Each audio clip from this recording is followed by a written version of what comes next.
Hi guys, welcome back to another video. I'm a bit red-faced because I've been out for a run, which I actually sometimes do before making a video for you to get my thoughts straight, run in the rain, so it was really nice. I'd like to say to you, thank you for your support.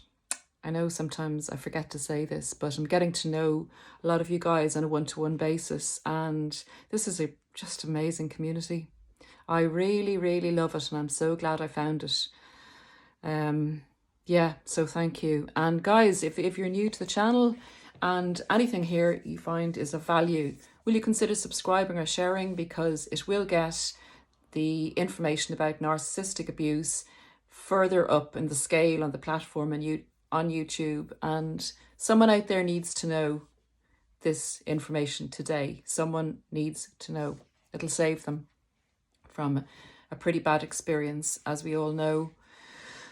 Okay, so today what I'd like to do is I'd like to talk about how to detect when we go back out on the dating scene after narcissistic abuse, how we can detect if the person is a narcissist, or get a warning or some signals that we may need to be careful.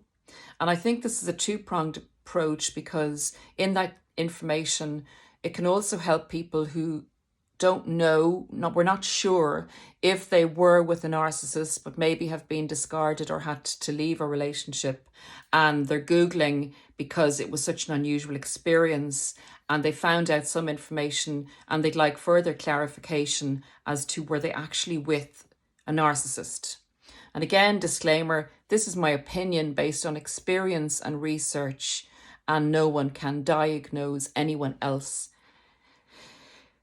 as being NPD, personality disordered, or high in the narcissistic spectrum. But if what you're hearing is akin to the experience that you had, there's a very likely possibility that you were with a narcissist or you may be dating one. Again, the general consensus of advice is to go to the DSM, which is the Diagnostic and Statistic Manual, I think, of the Psychology Society in America. I hope I've got that right. But if the person has 5 or more traits that they list there for narcissistic personality disorder, then there's a very likely chance that the person you were with was suffering from that disorder. And I would actually go on to say, before I get into the main body of the video, that in my opinion, my humble opinion, that we have human beings and we have narcissists who are human beings. And the difference is, an analogy would be, say, 2 trucks. One is a forklift truck and the other is a digger. Both trucks both look like trucks or have truck engines, but both function in totally different ways. So the brain is wired totally differently. And this is what I'd like to get into now. So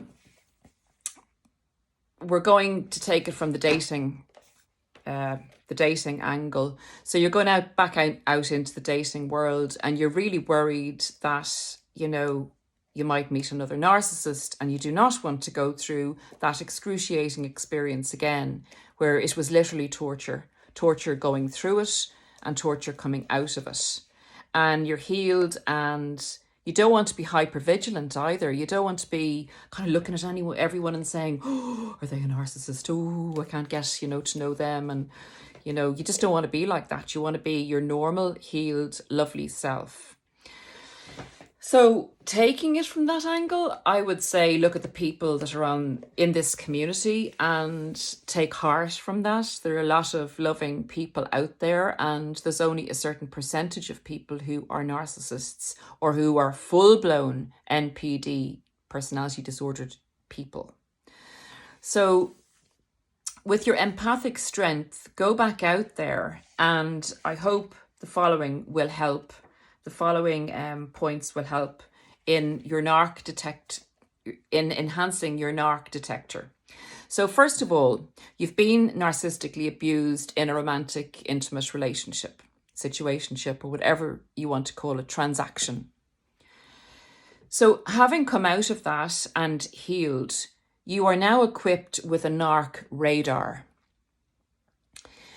You didn't know maybe about narcissism before. You didn't know there were people like that out there. You probably thought everybody was the same as you in their thought patterns, just on a, slightly different scale. But not that there were people out there who didn't think in the same way that you did at all, that they thought in an opposite direction, in a direction that your mind, and a normal person's mind, couldn't actually fathom or follow. What they do doesn't make sense because they're totally different internally. Their mind process is totally different to a person who's kind of in between on the normal scale. So what we need to do now, we have our radars, we've been through the experience, we can skip part 1 of the course, so to speak, because we've lived it. So part 2 of the course on loading up the information to our narc radar is loading our software into our machine, into our radar. And this is, in my opinion, the software that can be helpful. And guys, as usual, if you have anything to add to this that may be of benefit to me, to the community, to anyone that's gone out there in the dating scene again, and you think it might help them detect if they're beginning to date a narcissist, please leave it down in the comments. As always, it's really helpful. And people do read the comments. You'd be really surprised. Some people actually read the comments more than they watch the video. Okay, so we all know in the love bombing stage that the narcissist will have targeted you, and they will have done their research on you the way they can so easily in modern day times. They'll either look at you on Facebook, or they look at your Instagram account, or they look at the services you offer. Maybe you're a lawyer, a psychologist, maybe you're an artist, maybe you work in retail. Whatever they can do to gain information on you, if you come into their sphere, their radar, come on their radar, and they think that you would be a potential target, they will do their background information. So they will approach you in a very friendly way that will be most suitable to you. They may even, like if you're a lawyer, go in and look for a service from you, a minimal service that's not going to cost too much, just to get to know you on a professional basis. They will do whatever it takes to hone in on you and get to know you. So when they start to ask you about your interests, if they've gotten you out on a date or even beforehand, if you are too forthcoming about your interests, if you provide too much information to this stranger too soon, that's a no for you. So keep the information, give them a general rundown on your interests if you like. You're not going to be hypersensitive here. Also be careful what you put out on the internet in relation to your interests on Facebook, etc. Just be careful not to give too much information to the public about yourself in general. So they're asking you about your interests, and they begin to mirror you and you say, oh, I like hiking. And they say, oh my God, I really like hiking as well. Now stop there and think, that's interesting. That's really great. And then say to them, before they start to get more information out of you on where you go hiking and what you like and why you like it, go back at them and say, tell me about your hikes. Where have you hiked? And then you turn the table around on them and get the information from them to back up their mirroring of you. So don't take it at face value. If they say like that they love the same singer as you or the same artist as you, again, ask them why, and ask them what songs they like, what pictures they like, where, you get the gist. Don't just love the fact that they're mirroring you and that they have the same interests and take it at face value. Just do a little bit of digging. Again, it's not being hypersensitive or hyper cautious to the new person. Just get them to back it up. Look for substance to what the person is saying. And then if it bears out, that's great, because they genuinely have the same interest as you. But what they'll normally try and do is, once you tell them you have an interest, will get as much information as they can out of you about that interest. And then breeze over the fact that, oh yeah, I liked that too. That's too easy.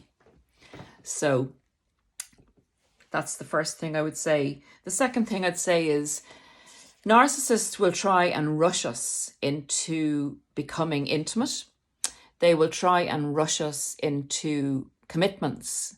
They will try and make you feel extremely special and say they've never had this connection with anybody before, that you are very special and very special to them, that they don't want to let you go. And here are a few things that empaths will actually, empathic people and normal people, there are a few things that narcissists will say to us that will actually get us to agree with them. So if they're trying to say, get you to move in with them very quickly, or to move in with you, or to marry you even, what they'll say is to you like, you know, you've been cautious all your life. You know, this is an opportunity for you to just open up, take that risk, take a chance on love, take a chance on us. Why not?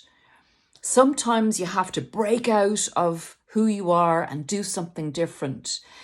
They'll do things that make you feel like encouraged to be a better person or be a stronger person. They'll come at that angle towards you. And then they'll kind of come at it like and say, you know, we have something special here. Let's not lose it.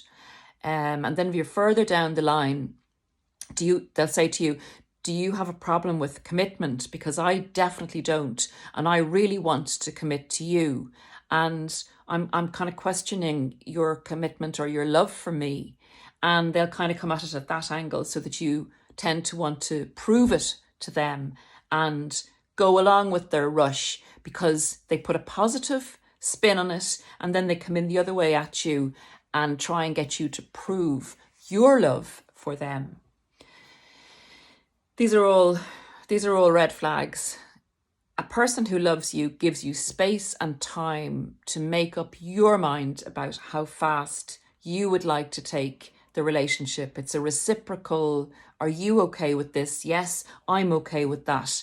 It's not a kind of encouraging you to be Speedy Gonzales and get to the end before the beginning. Narcissists also want to rush you because they are very aware that a lot of relationships don't work out for them. They don't introspect and wonder why, but they kind of know this, and they want to get their main A-grade supply locked down as fast as possible so that they can siphon the supply out of you quicker. They may also be desperate to get locked in with an A-grade supply. So they'll rush you for that. They will also, the faster they can get you to the point where you're locked down, the more residual benefits they can extract from you. Another red flag is if they ask you for a loan very quickly. That's not appropriate. That's not appropriate. I know there are some situations where there can be a genuine need, and you know, a genuine situation, there are always exceptions to the rule. But guys, if all these things come together in a pattern, one thing or two things alone are not enough an arc to diagnose. But if you see a pattern of all these things coming together, or a good few of them, then slow things down, ask more questions, and introspect yourself on what actually is happening here. Meditate and look at the scene overall, and talk to friends, or talk to a therapist, or talk to a life coach. Do whatever you need to do to protect yourself and to use this software that you're now uploading to your narc radar. You will feel another part of your narc software program, if I can put it like that, is you will feel competitive with this person, and you're not normally a competitive person. And you'll wonder, why do I feel like a child with this person? Or I'm in competition why do I feel I'm in competition and not that they just love me and I love them and we want to do the best for each other? I feel like I have to fight to prove myself or prove a point or to not get put down. I feel more defensive in competition with them. That's another red flag and a kind of something to load up. A narcissist will also, when they get you pretty hooked, if they're talking about their friends and family, they can on the one hand really praise them and say how lucky they are to have these friends, and that'll be a reflection on them, that they have such good family members and friends who love them, and it says more about them than the family and friends. But then on the other hand, each of these individuals will at some stage get bad-mouthed to you. So it doesn't matter if it's their best friend, if it's their parent, or their very favourite sibling. Each person in the narcissist's coterie, for want of a better word, will get bad-mouthed to you at some stage. And that's a bit odd, because it happens for everybody, not just one person that they might fall out with along the way. Okay, the other thing I have written down here is rage is a huge big one with a narcissist, and empaths tend to... Okay, this is something I'd like to say.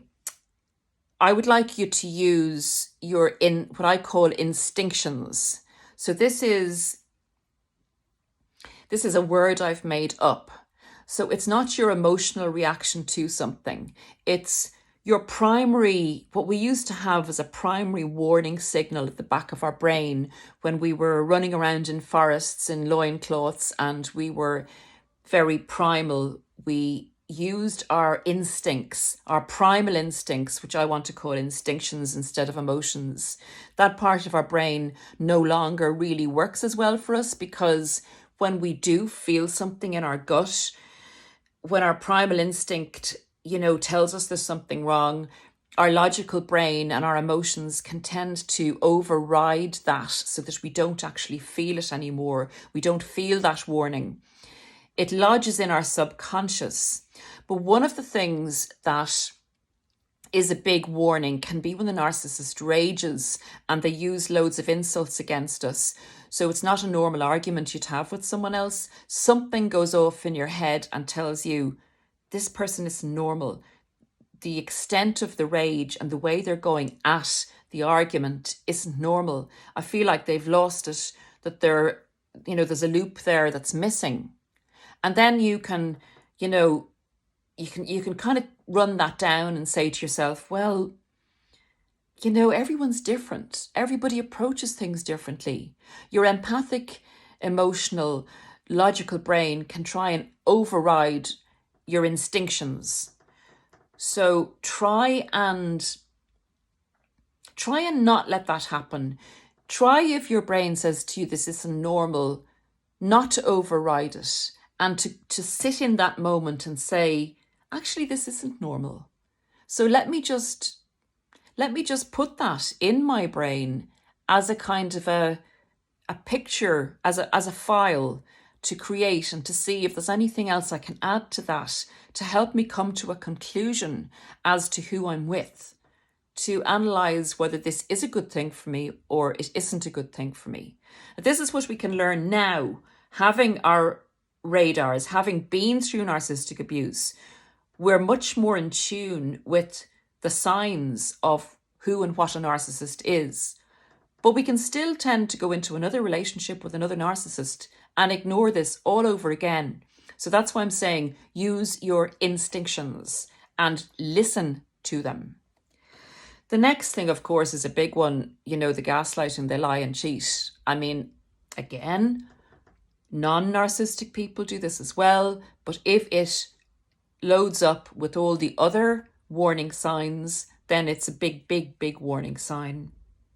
They'll push and they'll pull us, the intermittent reinforcement. So just as you're getting in the beginning, say in the first few months, just as you're beginning to come towards them and they feel that there's a good chance that they have you locked down, they may pull away from you just to test how much they have you locked down. They want to quantify it to see if they can take you to the next stage. And as well as that, you may have done something big like leave another relationship for them. which I hope not, but sometimes it happens because we need time to heal from one relationship to the next. But it does happen. You may have been on the way out of a relationship, you may have been vulnerable, and they may have caught you at that stage. If you then actually, finalize the fact that you're out of another relationship and you want to really go for it with them, they may also pull away, and you may also really try to move towards them because you've actually given something up for them. So you're more invested in the relationship with them working out. It's all a control thing. The push and pull will happen. That's not healthy. Someone should be consistent. I know people can get afraid when things are getting a little heavy in the relationship maybe, but a healthy person will kind of talk to you about that a little bit and just say, I really love you. I'm loving the way things are between us. I just need to go away for a few days and see my friends and stuff like that. But I love you and assure you that I'll be back to you. They don't just pull away and have you panicking and feeling insecure.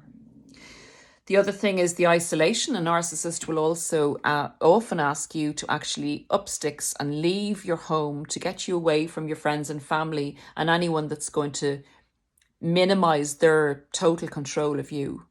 It can happen in a normal relationship where someone asks you to relocate because of their job or because whatever, but put that up there in your software, load it up.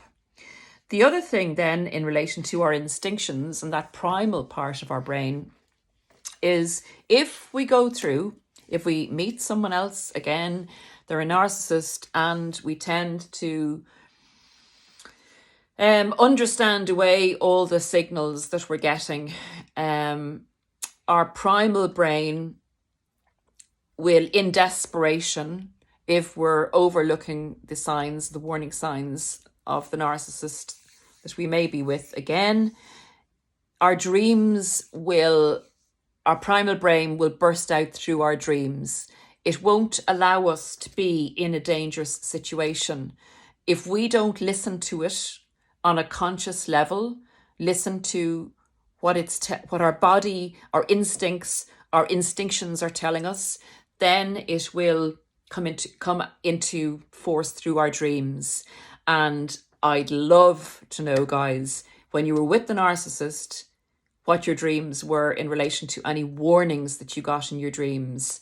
I know I said this to a person recently that I was talking to, a client, that I was nearly afraid to say it to you because it does come off as a bit weird. I did have demonic dreams when I was in a narcissistic abusive relationship, and I would hold a crucifix up. That's why I'm wearing it today. I would hold a crucifix up, and the demon, I would say, this is going to work, this is going to work, this is going to work in the dream. I know I'm going to be attacked, and I am being attacked. And I'd hold the cross up. 95% of me would think this cross is going to work, and the other 5% was still scared. And then the cross invariably worked, and I'd wake up. But sometimes I'd wake up in a terrible state. So if there's a danger, your primal brain will get through to you in some way. Is it God? Is it the universe? Whatever you believe it is, it's telling you that you're not safe in the situation. So guys, there's a lot of software there to put up into your narc radar. I hope it's helpful. Again, please add anything that you can add to it, particularly for people that want to know if they were with a narcissist, if they were with a narcissist, or people that want to go back out onto the dating scene and want a chance that they actually deserve, that you deserve, at being happy with all the loving, happy people, good people that are out there that do deserve a chance to be together. Just a protection, your narcdar, your narc radar, load it up and go out there and have a great time. That's all I got to say, guys. I know it's a funny video, but it might help save someone. So consider sharing, subscribing, and doing all the things you can do to make a small channel like this grow. Have a great day, guys. Again, this is a long video. So I will love you and leave you and talk to you very soon. Bye.